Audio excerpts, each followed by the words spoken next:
We often think of Canada as this rugged outdoor nature place. And when we think of delighting in nature, many of us go all the way to the left of the screen, to Victoria, or somewhere with big oceans and white-capped mountains and forests. And growing up in Alberta and growing up in the southern part, it felt a lot like Saskatchewan. We would head to the west or the north to enjoy nature and get away from our prairie grasses and prairie landscape.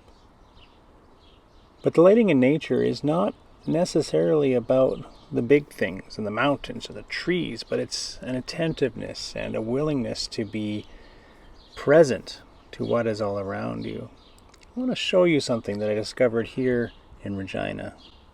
Starting at the Mosaic Stadium on the right, we'll pan left across Dewdney Avenue and come to A.E. Wilson Park and a little island there. My main intention is not to give you a biology or ecology lesson, but to let you know that this place exists and that just a few minutes drive away from pretty much anywhere in Regina, you can find these pockets of nature. And so it's not an ocean or a mountain or a vast forest, but we have things here too, with just a little bit of effort to notice, to get a little closer, and to see what's going on. Psalm 65 says, "You care for the land and water it, you enrich it abundantly. The streams of God are filled with water to provide the people with grain, for so you have ordained it. You drench its furrows and level its ridges. You soften it with showers and bless its crops. You crown the year with your bounty, and your carts overflow with abundance. The grasslands of the wilderness overflow, the hills are clothed with gladness. The meadows are covered with flocks, of the valleys are mantled with grain. They shout for joy and sing." In his book Soulcraft, Bill Plotkin says this: "In spending an hour or more tracking an animal or flower, your consciousness gradually shifts. While focused on an outer elusive presence, changes happen on the inside. You quiet down. Life becomes simpler. You come to belong more fully to the place you wander, following a track or scent or sound. Eventually you notice being on track is its own reward. Just as life is about the journey, not the destination. You may or may not catch up with the one leaving the prints or other signs. No matter. You begin to notice the one who is tracking now is not the same as the one who began tracking a few hours or days earlier. You wonder, who is it that tracks? And you wonder in new ways. Maybe the question becomes, what is the quality in me that allows me to track in my unique way? You need not name that quality, but rather just learn to feel it, imagine it, act it, and be it. Science is pointing our way towards the importance of being outside, and for this interview today, I'm bringing my wife, Anno Bell, and she's got some things to say about what it means for her to delight in nature. What happens, but good afternoon, or good morning, or whenever you're listening to this. I have a special guest today. It is my wife, Anno Bell, and we wanted to talk today about delighting in nature a little bit. But as I do, I always ask one question to start off. What would 18-year-old you, that sweet, innocent child, think of who you would become now? She would probably be horrified. 18-year-old me knew everything, and now I know very little. And that seems to be the running theme of the 40s, is reinventing myself into a place that I feel good in, and not a place that everyone else is telling me what to be. And 18-year-old me was all about being told what to be by who. Mm-hmm. So, yeah. So it's different. Yes, it is different. Very good. I like that. That's a good answer. I think it grows. And you didn't slam all the 18-year-olds in the world. I did not. We have a 16-year-old, almost a 17-year-old, and I like him most of the time.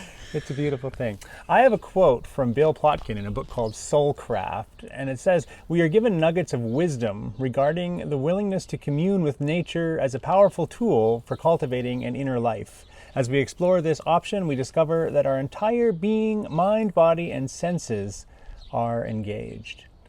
And so in the run-up to this, I'm going to talk a bit about the island we've been walking on and show the island that we've been walking on in a few photos and geography. But what is being in nature like for you? I think for me, it just brings me back to noticing and wonder.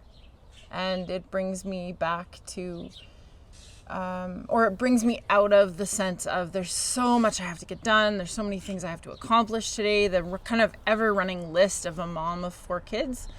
And it kind of just shuts all the noise down. Mm-hmm. So do you go every day?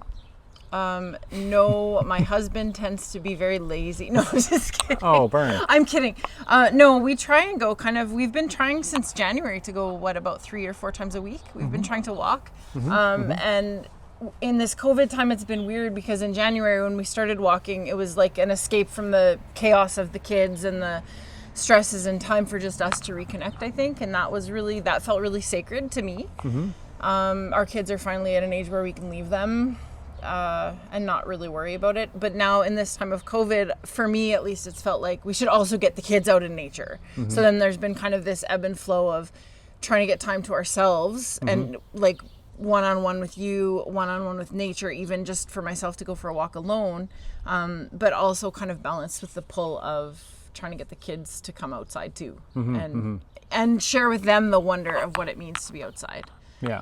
And especially in spring, which is such a rich time to be exploring and watching the island that you were speaking of change every day.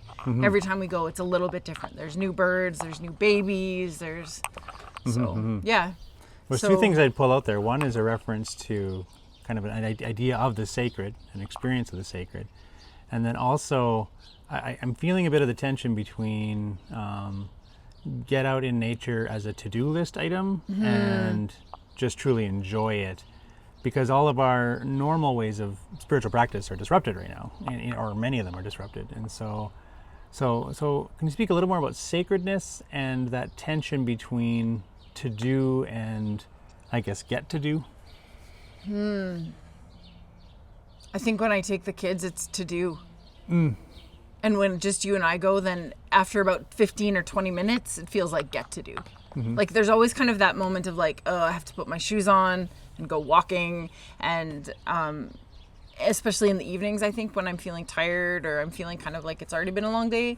But there's also a sense of once you get out there and the blood gets pumping a little bit and then it very quickly shifts from a need to do to want to do. Right. And then I really find, and I've always found this, even as an 18-year-old, I used to love my parents. We'd go often to BC in the summer, and I used to love sitting on the side of the lake and just like sitting with my feet in the water and just being quiet and listening. So even this is something that's kind of carried me through. You can hear the lovely natural sound of the garbage truck in the background. Also important. It's kind of carried me through a lot of times in my life where I felt like things are chaotic to just get outside and shut down the noise. That's been the continuity of it, I think, for me. And it doesn't seem to matter the setting. That's always been a sacred space for me, whether we're camping and we're out hiking, or there's always these moments of wonder, and I feel kind of reconnecting to like kind of this childlike sense of like, yeah. Well, again, I'm hearing a bit of this idea that when we focus on something, the other things, the noise quiets or abates or goes out. I'm going to put a picture now up of me hugging a tree. Of you hugging the tree, yeah. Tell me about hugging a tree.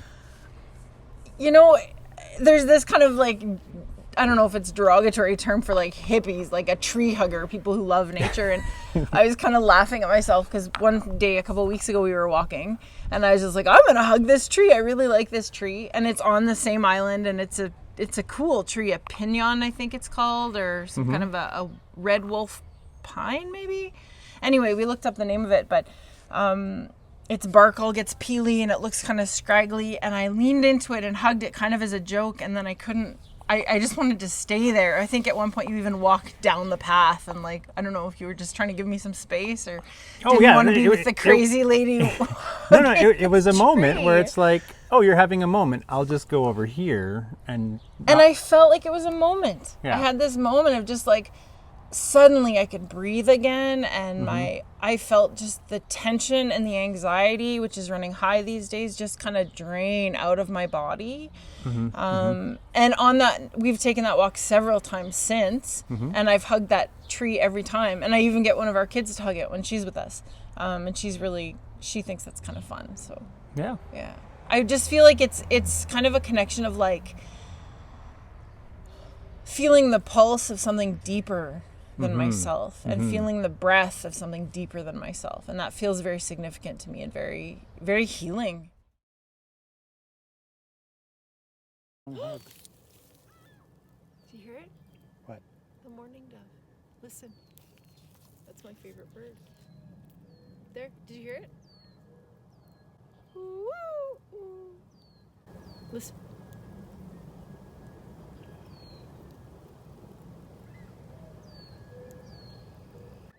Did you hear it?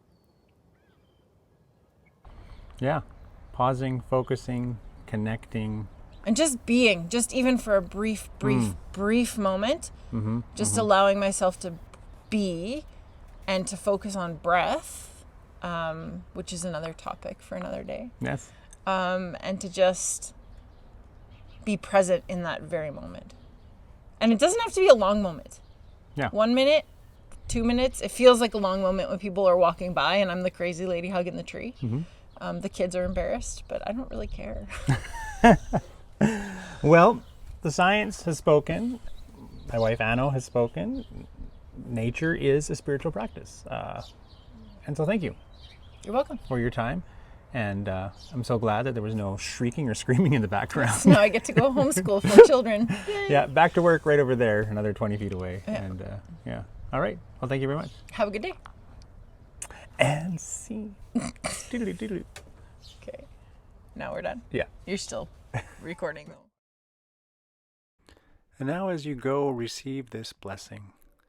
May the God of spring and new creation, who longs to dwell and be noticed by you, be ever present in your life as you go about your day. Amen.